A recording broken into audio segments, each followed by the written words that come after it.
حضرت موسی در دل خود گذرانیدن پروردگارا برای ما جنت میگویی، نعمتهای جنت میگویی و من میدانم که پیغمبرهای تو همه وارد جنت میشوند، منم از آن جمله. لکن من در جنت همراه که هستم، همراه که هستم در جنت و همسایگی کی در من قرار دارم. خداوند ندا کرد موسی تو همراه یک قصاب در جنت سکونتی میکنی و هم صحبت میشه. حضرت موسی میگه در حیرت افتادن، قصاب؟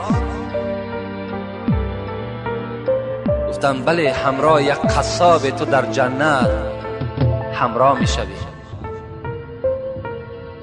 حضرت گفتن اون قصاب کیست؟ گفتن در فلان شهر سکونتی میکنه. حضرت میگه از مکان خود سفر کردن و بر آن شهر رسیدن.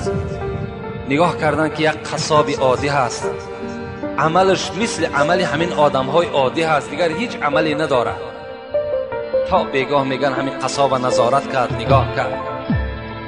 بعد این میگه بیگاه که شد حضرت موسی خودش رو معرفی نکرد، شناس نکرد، بلکه گفت مسافر آیا در خانه خود راه میدهی؟ ما مسافر هستیم. گفت بله البته به البته، مرحمت گفته. از پس این قصاب میگه روان شد. وقتی میگه در خانه قصاب در آمدم، در یک خانه مرا شیناند. البته اون وقتا این قصرها و این 3 ایتاژ و 5 ایتاژ خانه ها نبودن، مگر یک خانه یا 2 کلبه‌ای داشتن خلاص. میگه شیناند و حضرت پیش از آن که نزد من دسترخوان پرتاید و آنچه در خانه دارد پیشنهاد کند، اولا نگاه کردم. میگه در کنج خانه یک سبدی بود که پر از پخته بود و در داخلش میگه یک زنی خیلی برجا مانده افگار در داخل همون سبد بود. میگه حضرت میگه نزدیک شدن، با دست خود میگه طعام دراز میکردن، بر دهان او کس آب میدادن. وقتی که سیر شد میگه دستش میگه مادر برداشت، یک دعای داد میگه و قصاب میگه از خانه بیرون شد. وقتی میگه این قصاب از خانه بیرون شد، من نزد سبد حاضر شدم و گفتم مادر السلام علیکم، شما کی هستین؟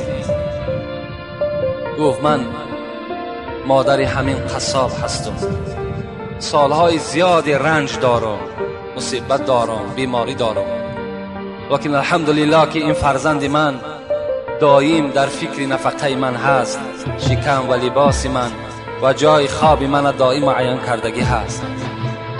میگه گفت مادر عزیز آیا یگان امید، آیا یگان دعا، آیا یگان درخواست مقصد داری؟ گفت ای مسافر، گفت فقط یک امید دارم و دائم دعای من همین است که این فرزند من بعد این قدر مهربانی هایی که بر من میکند، خدایا در جنت در همسایگی حضرت موسی باشد. فقط دعای من گفت همین است. میگه حضرت موسی گریان شدن و گفتن مادر، گفتن یک شادیانه بر من بده، یک هدیه بر من بده، زیرا که همان موسی که تو میگوی همان موسی من هستم و همان پیغمبر من هستم و دعای تو در نزد خدا اجابت یافت و این فرزند تو در جنت همراه من هست. خوش به حال اون فرزندهایی که همراه پیغمبرها و همراه شهدا در جنت از پشت چی؟ از پشت خدمت کردن در حق پدر و مادر هست. رسول اکرم در حدیثهای فراوان خود به ما و شما خبر میدهد کسی که سحر از خواب میخیزد مرضیاً لابویه،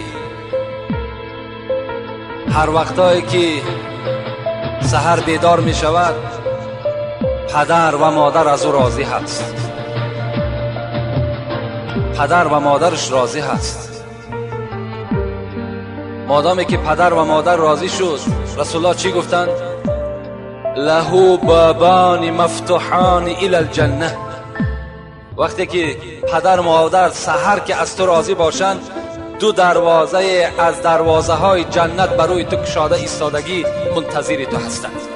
و من امسا مثل ذالک، اگر تا بگه هم که راضی ایستند، رسول الله گفتند اون دروازه ها هم کشاده منتظر این فرزند هستند. و این کان واحدا فواحد، رسول الله گفت اگر یک تش راضی باشد، یک دروازه جنت برای تو کشاده است. و اگر شخص سحر میخیزد در حالتی که مسخیطا لابویه، پدر و مادر از او راضی نیست، یعنی با او فرزند قهری هستند یا ملال هستند، رسول الله چی گفتند؟ کان له بابان مفتوحان الی النار، دو دروازه از دوزخ برای این فرزند کشاده ایستادگی هست. و من امسا مثل ذالک، اگر تا بگه این پدر مادر راضی نشد، اون دروازه های دوزخ برای این فرزند چی هستند؟ کشاده و منتظر این فرزند هستند. و این کان واحدا فواحد، اگر یکی همین هم غضبناک باشد، میگد ملال باشد، ناراضی باشد، یک دروازه دوزخ برای این فرزند منتظر است. لکن در دوام رسول الله چی گفتند؟ و این ظلم و این ظلم و این ظلم، 3 بار گفتند اگر چنده که پدر مادر تو ظالم باشد، پدر مادر تو ظالم باشد، پدر مادر تو ظالم باشد، اگر چند پدر مادر ظالم هم باشد، تو چیکار کن؟ تو خدمتی در حق پدر مادر برای خود روا ببین و خدمت از اونها کنده نکن. زیرا خدا را بین در سوره همین لقمان و ما و شما چی میگوید؟ امروز بسیار جوان ها میآیند پیش ما، سوال میکنم پدر من فلان گپ گفت، آیا من در همین گپ خلافی اگر پدرم کار کنم چی میشود؟ خیلی خوش به حالشون که سوال میکنن و جواب خودشون هم میگیرن. خداوند در قرآن به ما و شما تذکر میدهد، میگوید و این جاهداک علی ان تشرک بی ما لیس لک به علم فلا تطیعهما و صاحبهما فی الدنیا معروفا. صدق الله العظیم. سوره لقمان است. خدا میگوید اگر پدر و مادر بر کدام شما ای فرزندها امر کنند این که فرزند من با خدای خودت مشرک شو، یعنی شریک در ذات خدا بیا، یا میگویم فرزندی من نماز نخوان، فرزندی من روزه نگیر، فرزندی من مالداری زکات نده، فلا تطیعهما، این پدر و مادر بزم این قدر احترامی که دارن تو اطاعتشان نکن. در حالتی که به خدای خود گناهگار شدند، پدر و مادر تا اطاعت نکن. و صاحبهما فی الدنیا معروفا، لیکن اگر چند پدر تو کافر هم باشد، مشرک هم که باشد، مفسرای قرآن زیاده از 10 تفسیر ما در خانه داریم، همش چی میگن؟ و صاحبهما فی الدنیا معروفا، با این پدر کافر، با این پدر مشرک تو چکار کن؟ معامله خوب کن، در حق اینها خدمت کن. و در بین باز چکار میکنی؟ همون پدر و مادر که وقتی خدمت کردی، مهربانی کردی، شاید که چکار کند؟ شاید که این هم باز در دلش خداوند یک ترحم و در دلش خدا یک توفیق جایگیر کند و باز به سوی اسلام چکار کند؟ رجوع کند از حساب خدمت شما. حتی حضرت موسی را میگوید، در روایت ها میآید که وقتی که بالای کوه تور میرفت، با خدای خود میگد نازیده گپ میزد، می نازید که ما با خدای خود چکار میکنیم؟ یعنی سخن میگوییم. البته و کلم الله موسی تکلیما، این جای حقیقتش است، این یگان افسانه و یگان حکایه نیست، زیرا خدا میگوید که موسی از پیغمبرها کسی بود که همراه من صحبت میکرد، همراه من سخنرانی میکرد. حضرت موسی میگد بالای همون کوه تور میبرامد و بناز با خدای خودش چکار میکرد؟ صحبت میکرد و احکام و ارکانها را می آورد بر امت خودش میرساند. روزی از روزها میگه حضرت موسی بالای همین کوه تور با خدای خود میگه راست میگفت.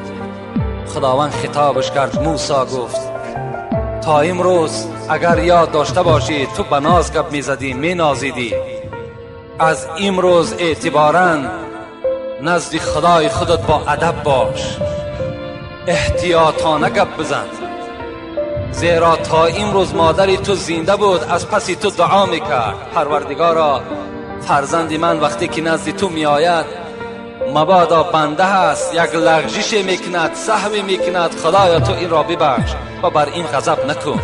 امروز مادری تو از دنیا گذشت، دیگر تو ناز بردار نداری، نزد خدای خود با ادب باش.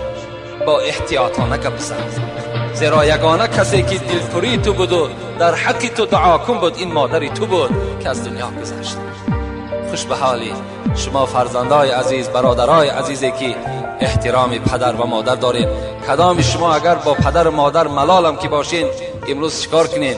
رفته بعد شنیدن این سخنها اگر شما ایمان کامل داشته باشین، ترسی از خدا داشته باشین، باوری بر قبر روز قیامت داشته باشین، از پدرهای خود مادرهای خود عذرخواهی کنین، قدمهای اونها را بوسه کنین و اونها را احترام کنین. انشاءالله خداوند شما را چکار میکند؟ همه گناه شما را مغفرت میکند. حتی پدر و مادرم بعد بخشش فرزند انشاءالله باوری دارم که اونها یک صندوق رحم هستند، یک سیله رحم هستند. از فرزند در حال چکار میکنند؟ گذر میکنند و فرزند خودشان میبخشند.